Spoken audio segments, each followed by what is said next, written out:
¿Qué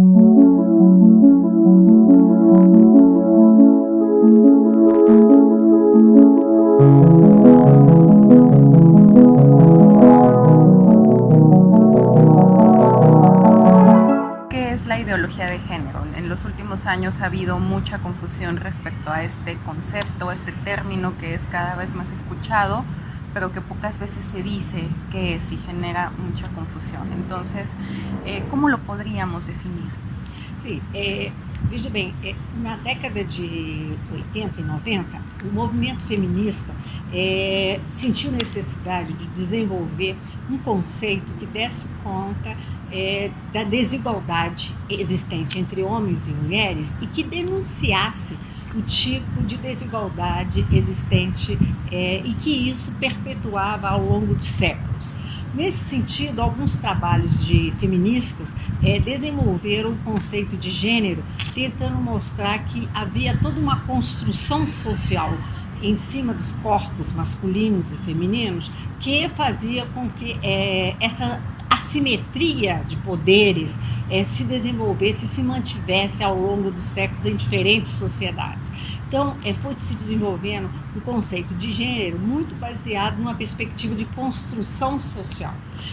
Essa perspectiva, as feministas conseguiram, aos poucos, numa mobilização transnacional, conseguiram levar para as agências internacionais, principalmente através dos grandes encontros da ONU, o encontro de Cairo e depois, em 94, e depois do encontro de Beijing, para poder tentar colocar a perspectiva de gênero como sendo uma perspectiva transversal que pudesse, de uma certa forma, estar balizando políticas no plano internacional e nas configurações nacionais, políticas que pudessem alterar essa assimetria de gênero e as relações desiguais entre homens e mulheres.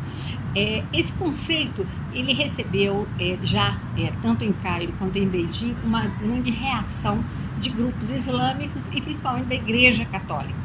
A Igreja Católica tinha uma representação de militância no encontro de Beijing, no encontro de Cairo, e essas militantes eram principalmente estadunidenses, tinham já toda uma discussão já em formulação a respeito do feminismo e da agenda feminista em torno do gênero. Então, começou-se toda uma elaboração tentando desqualificar a postura das feministas e principalmente a perspectiva teórica desenvolvida pelas feministas para tentar, vamos dizer assim, tirar a credibilidade dessa perspectiva, né? E foram formulações feitas por intelectuais, tanto estadunidenses como do próprio Vaticano, e algumas também de sacerdotes e intelectuais da própria América Latina, né? Então, foram formulações no sentido de inverter, né? Dar à perspectiva de gênero um caráter ideológico, ou retirado dessa ideia de perspectiva de gênero, teoria de gênero, estudos de gênero, dando a ela um caráter como que ideológico, ou um caráter que, de uma certa forma, não teria fundamentos científicos. Na verdade é isso, é uma tentativa de desqualificação da proposta feminista. Aun cuando este término pues, es creado por la Iglesia Católica tal cual para descalificar movimientos feministas, LGBT, en los últimos años diferentes investigaciones han mostrado cómo en América Latina ha habido una politización evangélica contra la ideología de género, y en ese sentido pues Brasil es un caso paradigmático por el crecimiento de los evangélicos, por tener un frente parlamentario evangélico donde diputados, senadores asumen también un papel como pastores en algunos casos. En este contexto y por la propia trayectoria de investigación que tú tienes en este sentido, ¿cuál ha sido la centralidad del Frente Parlamentario Evangélico, tanto simbólica como jurídica, en esta politización contra la ideología de género, y con qué actores han generado alianças? No Brasil, a discussão chega através de sacerdotes católicos e bispos que vão levar essa discussão inicialmente dentro das igrejas, mas que vão também começar a realizar eventos dentro do próprio Congresso Nacional. E é através dos eventos no Congresso Nacional que vai haver uma difusão desse debate sobre ideologia de gênero. Essa não era uma discussão dos evangélicos, eles não conheciam essa discussão. Ela vamos dizer assim, disseminada através de eventos e eventos contando com mulheres católicas que são especialistas em demografia, em história, pedagogia, e mulheres que foram, de uma certa forma, recrutadas para fazer uma contraofensiva às feministas, né? E mostrar que mulheres que não concordam com a agenda feminista. Eu acho que os evangélicos eles desenvolveram um certo mimetismo estratégico. Eles copiaram o discurso evangélico, eles assimilaram o discurso evangélico, e para eles isso foi muito proveitoso, porque eles estavam sob um ataque na sociedade civil brasileira, porque eles eram acusados por vários movimentos sociais de serem intolerantes e homofóbicos, né? Os evangélicos no Brasil eles têm um ativismo muito conservador, tanto no campo da sexualidade, mas também com relação aos grupos afro-brasileiros. Eles são muito intolerantes, existem muitas acusações de destruição de centros afro-brasileiros, terreiros de candomblé são apedrejados, pessoas são apedrejadas por estarem vestidas com a indumentária afro-brasileira. Então, essa intolerância, ela gerou na sociedade brasileira, principalmente nos anos 2005, 2006, uma grande tensão e uma série de denúncias contra os pentecostais, né, e as lideranças pentecostais. Então, nesse sentido, todo o debate da ideologia de gênero, de uma certa forma, desviou o foco do debate dessa questão da intolerância religiosa evangélica para outra questão, que era a questão de que se estava querendo estabelecer uma série de políticas a partir da perspectiva de gênero. O Partido dos Trabalhadores, que estava no poder, né, em 2002 entra o Partido dos Trabalhadores no governo federal, né, e ele desenvolve uma série de políticas a partir da perspectiva de gênero. Várias feministas foram levadas para a máquina do Estado e elas só trabalhavam tanto no campo da saúde, quanto também no campo da educação, quanto no campo dos direitos humanos, com uma perspectiva de gênero. Então, as políticas públicas no Brasil, elas estavam, de uma certa forma, incorporando a perspectiva feminista, né? E, nesse sentido, o uso dos workshops, dos seminários, das audiências públicas feitas no Congresso Nacional, né, foi uma contraofensiva a essa incorporação da perspectiva de gênero na elaboração das políticas públicas. Então, nós tivemos políticas de construção de casas de abrigos para receber mulheres vítimas de violência. Nós tivemos políticas na tentativa de aumentar o atendimento ao aborto legal, então criação de clínicas para o atendimento ao aborto legal.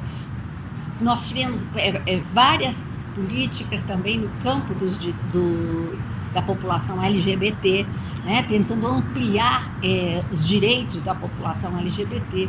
O poder executivo no Brasil, durante o governo petista, ele favoreceu muito, apresentando políticas ou iniciativas que atendessem ou ampliassem a cidadania tanto das mulheres quanto das populações LGBT. E isso incomodou muito tanto os setores católicos quanto os setores evangélicos, né? Agora, é uma tendência mundial, não é uma questão só brasileira, né? A agenda antigênero, ela é global, né? Ela aparece na Hungria, ela aparece na Polônia, ela aparece na América Latina, e ela está, de uma certa forma, difundida. E os valores, as consignas, né, circulam pela internet e mesmo em eventos realizados internacionalmente.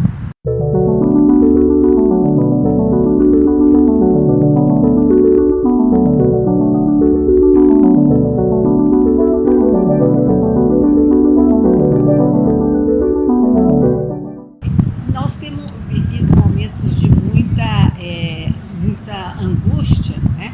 Porque a polarização ela invadiu as famílias, né? Então, dentro das próprias famílias, você tem pessoas com visões de mundo muito diferentes e com discursos muito diferentes. Então, é uma questão que hoje nós temos uma presença no poder executivo de uma pessoa com um discurso de ódio muito forte. E esse discurso de ódio é um discurso que, de uma certa forma, está sendo normalizado, está sendo banalizado na sociedade brasileira, né? Então, o que a gente observa hoje é que as relações sociais, o tecido social, de uma certa forma, ele está muito comprometido. Há uma fragmentação muito grande do tecido social, né? Então, são vizinhos que não se falam, ou são vizinhos que não se cumprimentam, né? Então, assim, você tem de uma certa forma, uma banalização muito grande e um certo desrespeito com relação com a verdade, né? Ou com o comprometimento. Então, a divulgação de informações falsas é muito grande, o uso da mídia, do WhatsApp, da internet, tem sido muito intenso, e a transmissão, e poucos canais de verificação das notícias, né? Então, os jornais hoje em dia estão criando algumas plataformas para verificar e para desmentir as notícias, né? Mas houve uma divulgação muito grande de mentiras, de fake news, né? De todos os sentidos. O caso do material didático elaborado pelo Ministério da Educação, pelo governo o Haddad estava na frente do Ministério da Educação, né? Ele era para uma faixa etária mais juvenil, né? E o que foi divulgado era que era um material dado para criança, e as fotografias não condiziam com o material em si. Eram fotografias pornográficas de material retirado de sites internacionais, né? Então, são montagens e usadas muito para setores desinformados da população, né? E que, ao ver aquilo, não tem como checar aquela informação e sai disseminando essa informação. Na campanha eleitoral foi usado muito robô também, né, que disparava as notícias para diferentes números de telefone, né, e isso, de uma certa forma, criou aí um clima de muita hostilidade e de muita... onde as pessoas não conseguem muito saber o que é, o que não é verdade, né, o que pode ou não ser verificado, né, e isso...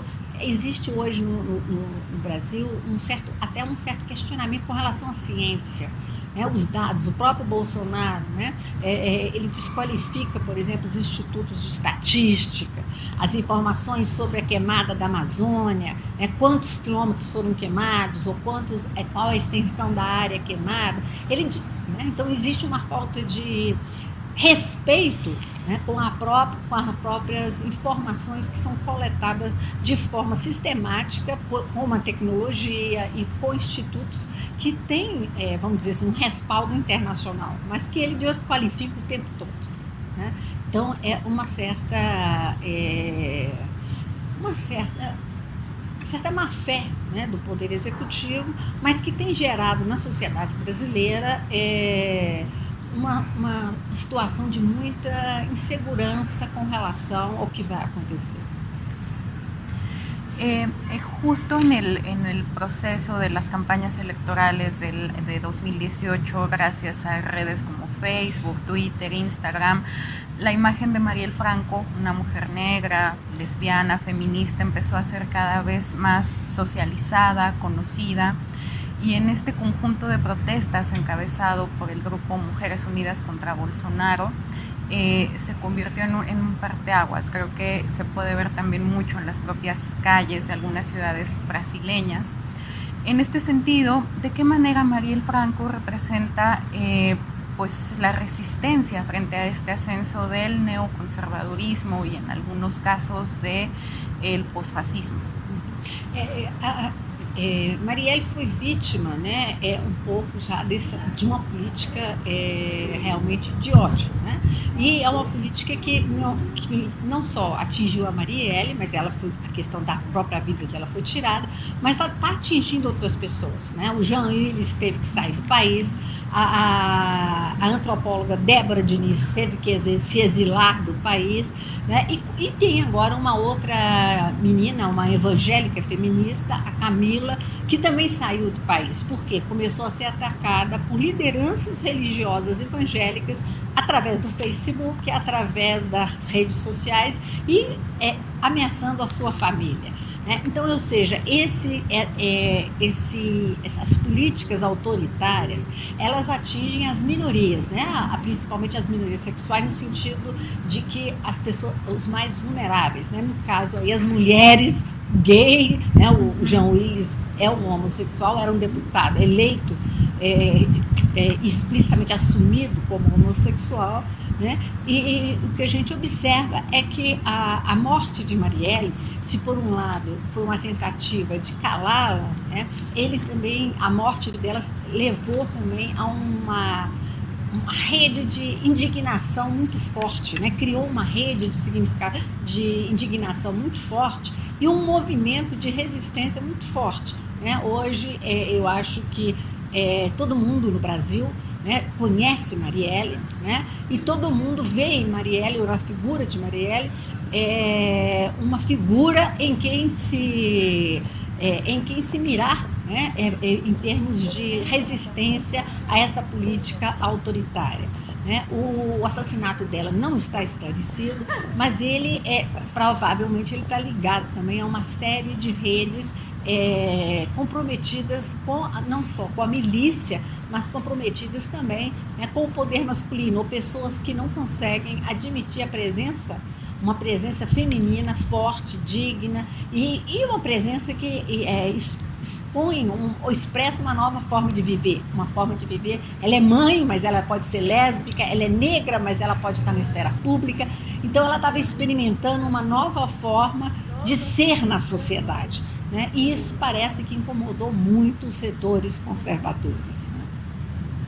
Y finalmente, la última pregunta sería, ¿cuál podría ser el escenario futuro en Brasil en lo que tiene que ver con cuestiones de género y sexualidad, y en este contexto del gobierno de Bolsonaro, quien además pues acaba de crear un partido político?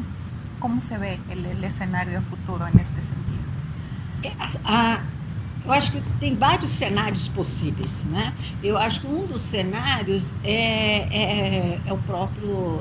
Um dos cenários possíveis é o impedimento dele, porque existem denúncias relacionando não só com relação, por exemplo, à questão de nepotismo, né, emprego de pessoas no seu gabinete. Existem ilações também com o crime da própria Marielle, ilações entre os mandantes dos crimes, né? E existe uma série de, agora, denúncias com relação a verbas que não foram declaradas durante a campanha. Então, você tem uma das possibilidades, né, levar a um certo impedimento ou um impeachment ou a um pedido de impeachment. Essa seria uma. Mas, nesse caso também, né, nós teríamos aí na presidência da República um militar, né, que é o Mourão. Né, isso eu estou dizendo por quê? Porque eu acho que dentro do próprio governo, né, caiu muito, né, o nível de concordância com relação ao próprio Bolsonaro. Né? Então, ele tem uma queda de popularidade muito grande, né? Ele tem um discurso muito radical, um discurso extremamente radical, e nesse sentido, uma das possibilidades é essa, né, do impeachment. Agora, outra possibilidade é realmente dele conseguir, porque ele está muito, vamos dizer assim, ele abre frentes de conflito por todos os lados.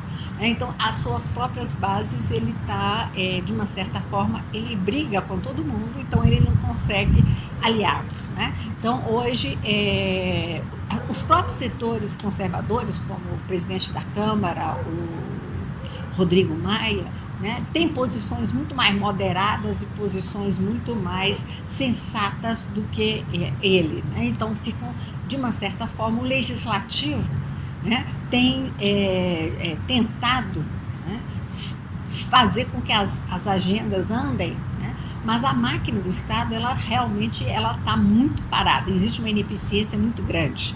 Tá? Então, isso tem sido objeto de várias denúncias da mídia com relação, por exemplo, o não uso do orçamento para a educação. Parece que a maior parte do orçamento do Ministério de Educação não foi usado esse ano, e nós já estamos chegando no mês de dezembro.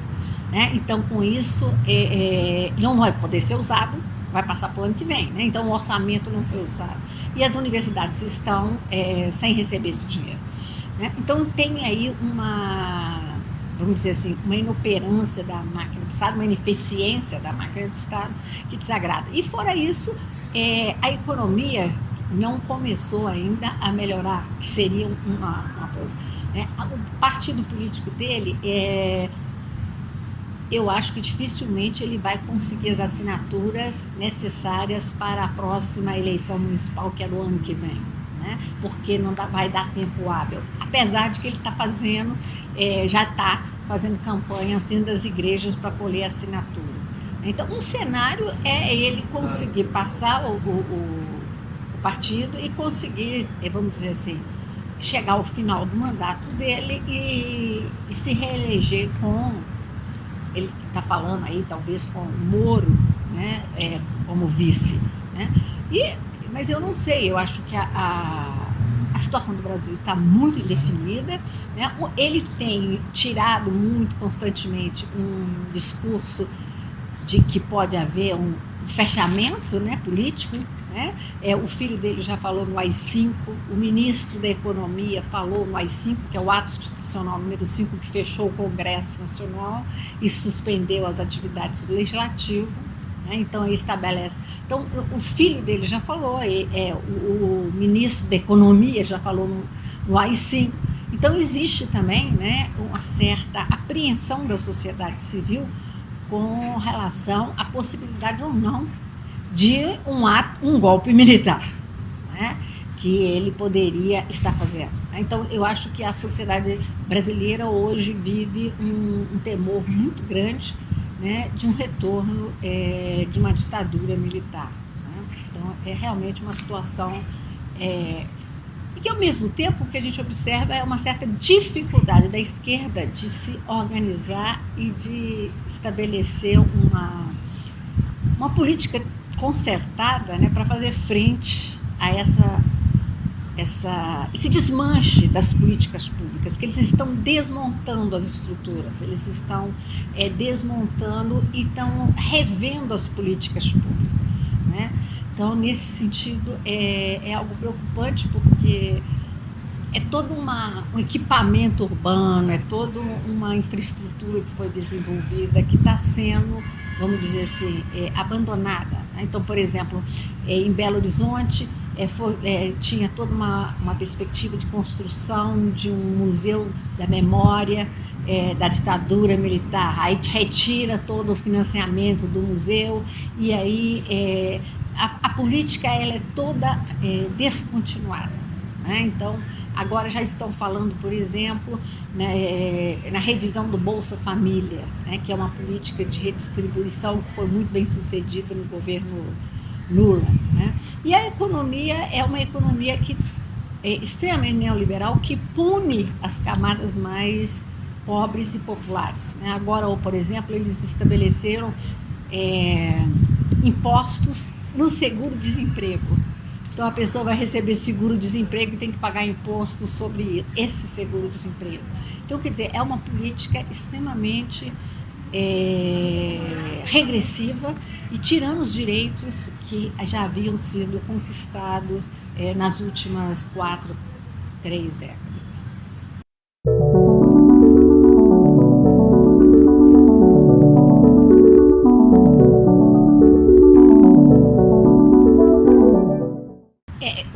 A grande dificuldade que Lula enfrenta é uma certa dificuldade que o Partido dos Trabalhadores e o próprio Lula tem de fazer uma autocrítica, de que teve problemas de corrupção, que teve problemas, mas que esse não é só um problema do PT, que esse não é só um problema do Brasil, né? A corrupção é um problema endêmico dentro da política e que tem que haver transparência, tem que haver controle, mas eu acho que existe uma dificuldade tanto do Lula quanto do próprio Partido dos Trabalhadores de realizar essa autocrítica.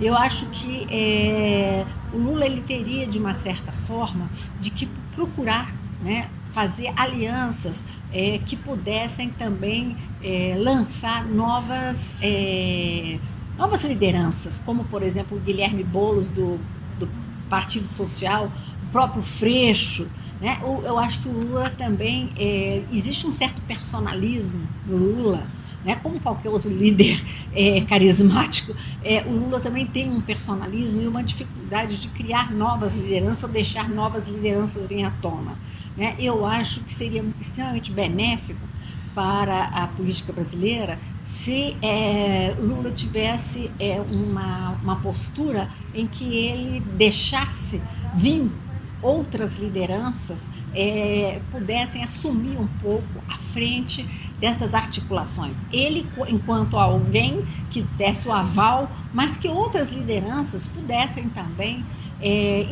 aparecer e assumir a frente desse processo.